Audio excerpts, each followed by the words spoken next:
ओम शांति। मुरली है 10 जून 2023। बाप दादा के मधुर महावाक्य। मीठे बच्चे, अशरीरी बनने की ड्रिल नंबर 1 ड्रिल है। इससे वायुमंडल में सन्नाटा छा जाता है। बाप का डायरेक्शन है, इसी ड्रिल का अभ्यास करो। आज का प्रश्न है, दुनिया में अनेक विघ्नों के बीच में रहते हुए एक रस और खुशी में कौन रह सकते हैं? दुनिया में अनेक विघ्नों के बीच में रहते हुए एक रस और खुशी में कौन रह सकते हैं? बाबा ने उत्तर दिया, जो किसी भी विघ्न की परवाह नहीं करते। तुम्हारे दुश्मन तो अनेक हैं, विघ्न डालेंगे, कलंक लगाएंगे, गाली देंगे, लेकिन याद रहे कि कलंक लगने से ही तुम कलंगीधर बनते हो। कहते हैं ना, श्री कृष्ण ने चौथ का चंद्रमा देखा, इसलिए उस पर कलंक लगे। लेकिन अभी तुम बच्चों पर बहुत कलंक लगते हैं। अंत में तुम कहेंगे, हे भारतवासियों, देखो तुमने बहुत कलंक लगाए हैं, अब हम कलंगीधर बनते हैं। ओम शांति। बच्चों प्रति शिव बाबा का फरमान है। शिव बाबा कहते हैं, मैं ड्रिल टीचर हूँ ना। कहते हैं, अशरीरी भाव, बच्चे स्वधर्म में टिक जाओ। मन मना भव माँ में कम याद करो। यह तो जानते हो अब धर्म की गलानी है। गीता में है ना, यदा यदा ही धर्मस्य ग्लानि भवता भारत अभ्युदयनम अधर्मस्य तदात्मानं सृजाम्यहम्। यह श्लोक जन्म जन्मांतर हम गाते आए हैं।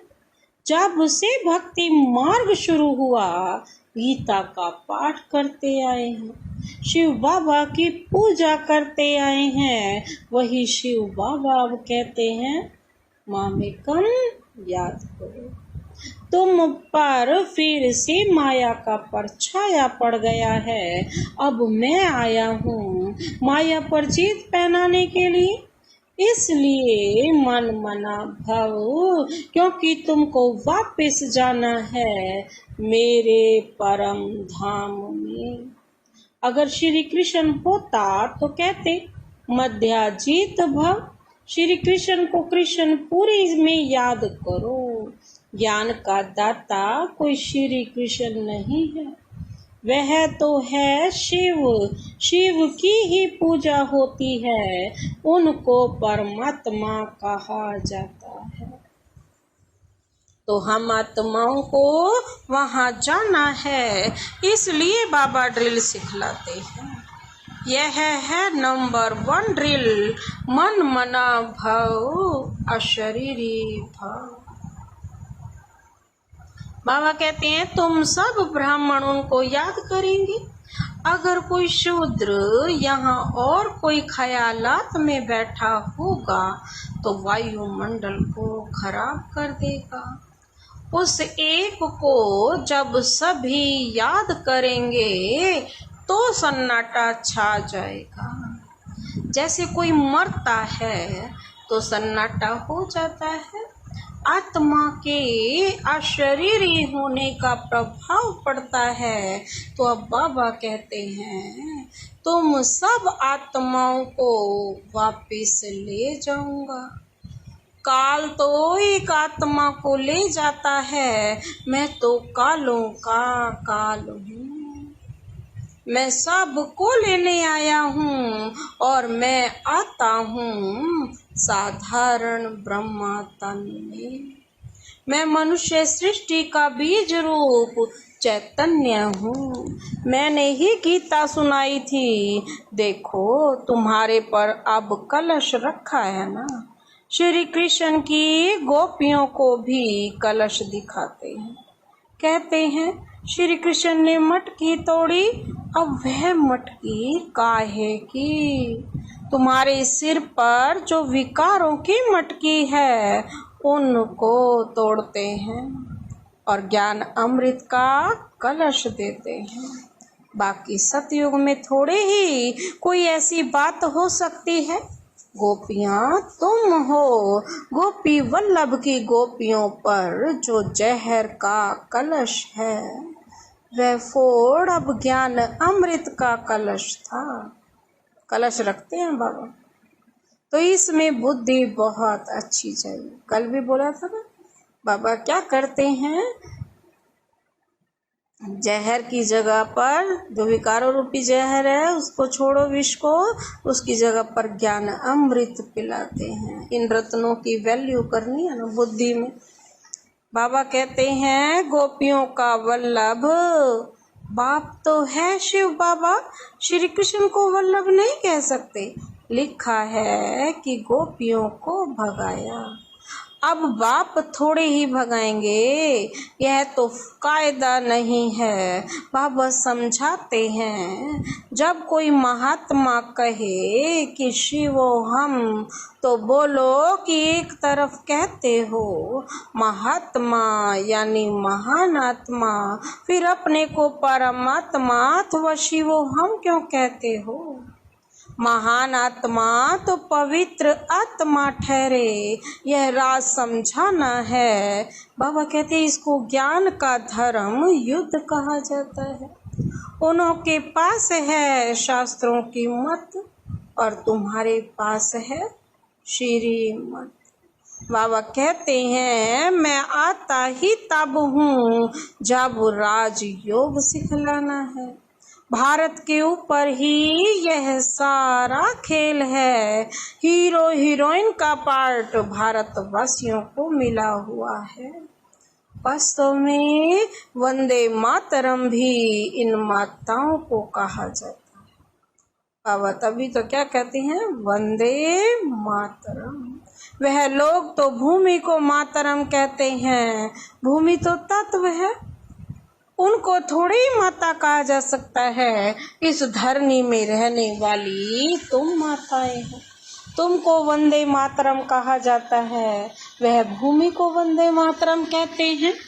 तो बाबा कहते हैं तो भूत पूजा हो गई, अभी तुम बच्चे योग बल से अपनी बादशाही लेते हो। सब मेहनत करते रहते हैं पवित्र बन बादशाही लेने लिए।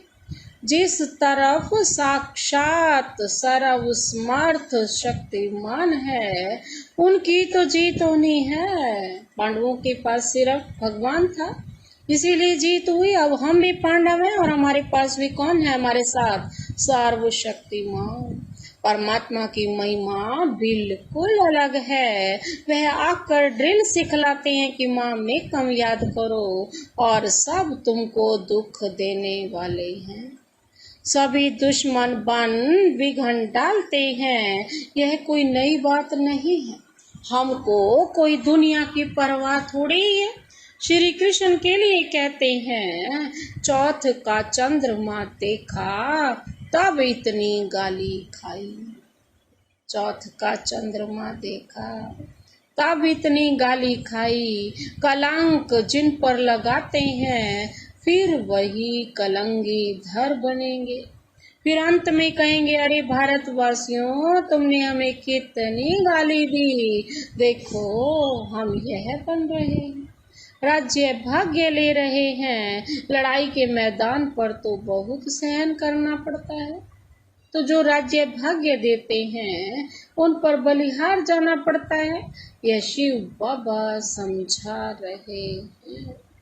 यह दादा अपने को भगवान नहीं समझते हैं, इसलिए शिव बाबा कहते हैं बच्चे यह तुम्हारा कलप कलप का पार्ट है। तुम भी कहेंगे जब जब धर्म की गलानी होती है तब बाबा आते हैं। अब बाबा आया हुआ है और हम बाबा से वर्षा ले रहे हैं। निमंत्रण पत्र में भी लौकिक बाप के हद के वर्षे और पारलौकिक बाप के वर्षे वाली पॉइंट बहुत अच्छी लिखी हुई है। बेहद के बाप से ही बेहद का वर्षा मिलता है। लक्ष्मी नारायण को बेहद का वर्षा किसने दिया? बाबा ने।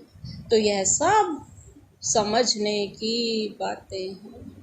हमारा यह सितम सहन करने का भी पार्ट है। 21 जन्मों के लिए बादशाही मिलती है, तो इसमें मेहनत करनी पड़ती है। गाया जाता है ना, son shows father, student shows teacher. अब तुम्हारा रियल पार्ट है। तुम समझा सकते हो, वही हमारा बाप, टीचर, सतगुरु है। वही मनुष्य सृष्टि का बीज रूप है। उनको सर्वव्यापी कैसे कहेंगे? बाप तो ऊपर रहने वाला है। तब तो दुख में उनको याद करते हैं। वह आते तब है जब धर्म ग्लानि होती है। बाबा कहते हैं, हमारी जन्मभूमि भारत के रहवासी जब दुखी होते हैं तब मुझे आना पड़ता है।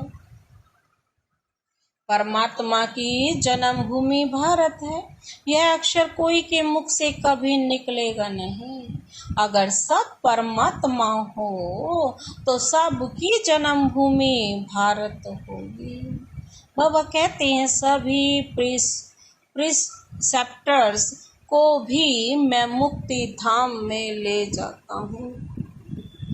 जब उनको यह मालूम पड़ता है कि हमको मुक्ति देने वाला बाबा है, वह भारत में जन्म लेते हैं, तो भारत बड़ा भारी तीर्थ बन जाए। समझो, सभी को मालूम पड़े परंतु आ कैसे सकें? सभी तो भारत में आ न सके। इतना तो अन्न नहीं है भारत में।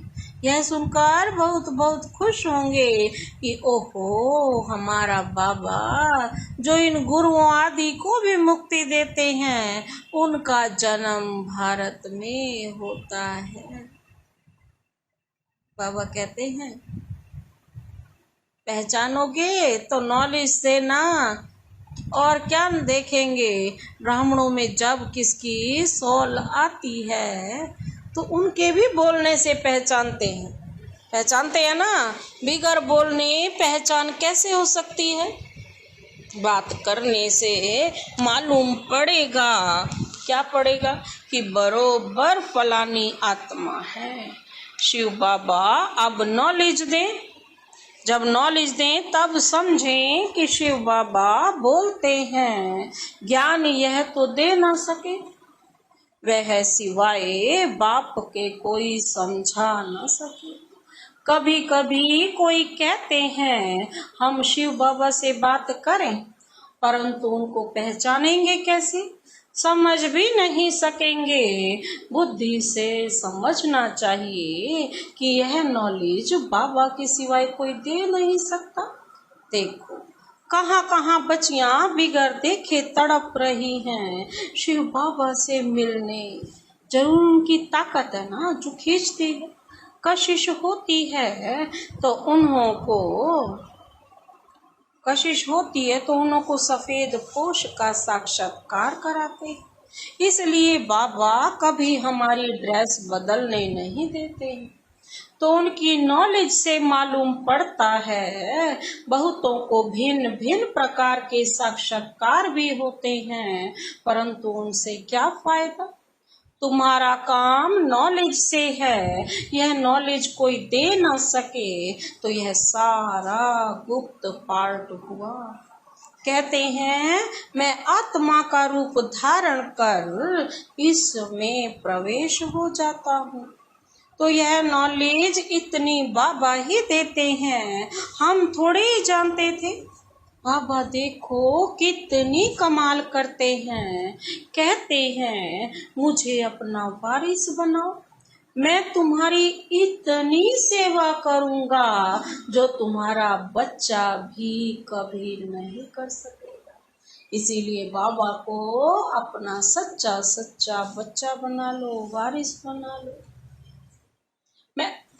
मैं तुमको 21 जन्म के लिए राज्य भाग्य दूंगा, फिर भी अगर वारिस ना बनावे तो तकदीर कहा जाता है ना। तुम बच्चियां जानती हो हम शिव बाबा से वर्षा लेने लिए यहाँ आए हैं। शिव बाबा को और वैकुंठ को तुम सिवाय दिव्य दृष्टि के देख ना सको। ज्ञान तो बिल्कुल क्लियर मिल रहा है ना। हमको बाबा राजयोग सिखलाते हैं। ऊंचते ऊंच वर्षा है वैकुंठ की बादशाही, सो भी पढ़ाई से मिलती है, कोई भी राजयोग सिखला ना सके। हम नर से नारायण बनते हैं, यह राजयोग सिखलाते ही अंत में है, तब तो फिर सतयुग में राजा रानी बनेंगे। बाबा कहते हैं यह मूसलों की लड़ाई प्रसिद्ध है। गीता से देवी देवता धर्म की स्थापना हुई। उस समय तो और कोई धर्म था नहीं, वे सब कहाँ गए? सारे धर्म कहाँ चले गए? विनाश हुआ, बिल्कुल सहज बात है। ट्रेन में तो तुम बच्चे बहुत सर्विस कर सकते हो, फिर भी प्रजा तो बन जाएगी। गाड़ी का डिब्बा ही तुम्हारी प्रजा बन जाएगी। बैठकर सुनेंगे तो उनको बहुत अच्छा लगेगा। लिटरेचर हाथ में होना चाहिए, साथ में लाडला श्री कृष्ण भी होना चाहिए। हाथ में लिटरेचर ज्ञान और साथ में कौन होना चाहिए? लाडला बच्चा श्री कृष्ण भी होना चाहिए। अच्छा, मीठे मीठे सिकिल दे बच्चों प्रति माता पिता बाप दादा का याद प्यार और गुड मॉर्निंग। रूहानी बाप की रूहानी बच्चों को नमस्ते। हम रूहानी बच्चों की रूहानी बाप दादा को नमस्ते नमस्ते, गुड मॉर्निंग।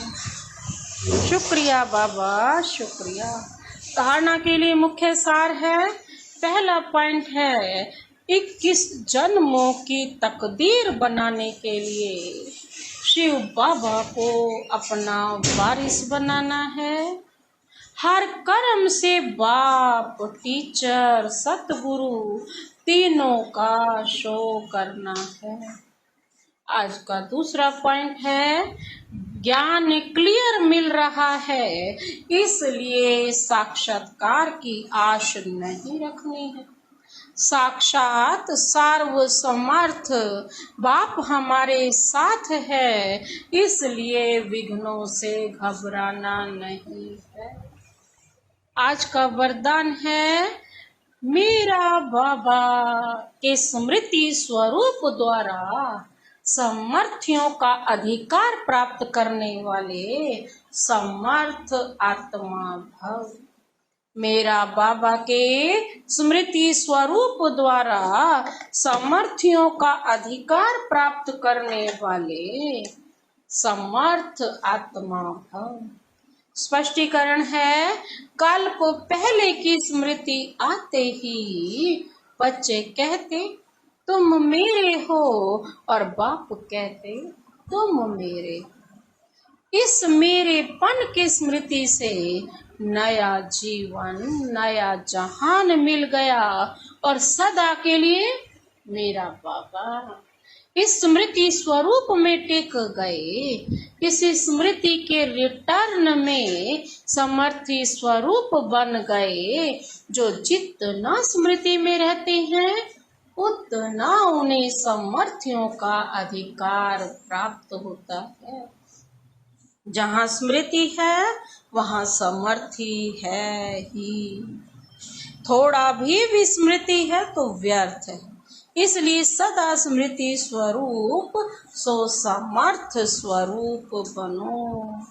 आज का स्लोगन है, हार्ड वर्कर के साथ साथ स्थिति में भी सदा हार्ड बनो।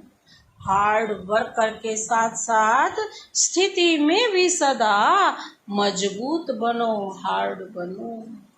मातेश्वरी जी के मधुर महावाक्य है, सृष्टि की आदि कैसे होगी, सृष्टि की आदि शुरुआत कैसे होगी। देखो, बहुत मनुष्य यह प्रश्न पूछते हैं कि परमात्मा ने सृष्टि कैसे रची है, आदि में कौन सा मनुष्य रचा। अब उसका नाम रूप समझना चाहते हैं।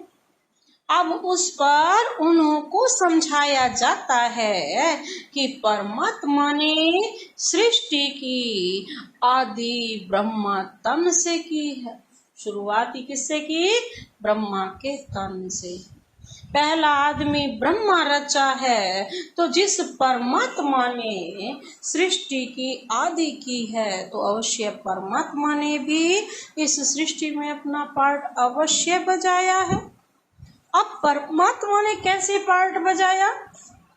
पहले तो परमात्मा ने सृष्टि को रचा, उसमें भी पहले ब्रह्मा को रचा, तो गोया पहले ब्रह्मा की पवित्र आत्मा हुई, वहीं जाकर श्री कृष्ण बने, उसी तन द्वारा फिर क्या बने? देवी देवताओं के सृष्टि की रचना की। तो दैवी सृष्टि की रचना ब्रह्मा तन द्वारा कराई, तो देवी देवताओं का आदि पिता ठहरा ब्रह्मा। ब्रह्मा से श्री कृष्ण बनता है, वही श्री कृष्ण का फिर अंत का जन्म ब्रह्मा तन है। अब ऐसे ही सृष्टि का नियम चलता आता है। अब वही आत्मा सुख का पार्ट पूरा कर दुख के पार्ट में आती है, तो रजो तमो अवस्था पास कर फिर शूद्र से ब्राह्मण बनते हैं। तो हम हैं ब्रह्मावंशी, सो शिववंशी सच्चे ब्राह्मण। अब ब्रह्मावंशी उसको कहते हैं जो ब्रह्मा के द्वारा अविनाशी ज्ञान लेकर पवित्र बनते हैं। तो इससे सिद्ध है कि इस सृष्टि का आदि पिता ब्रह्मा, बाबा ब्रह्मा। अच्छा, ओम शांति।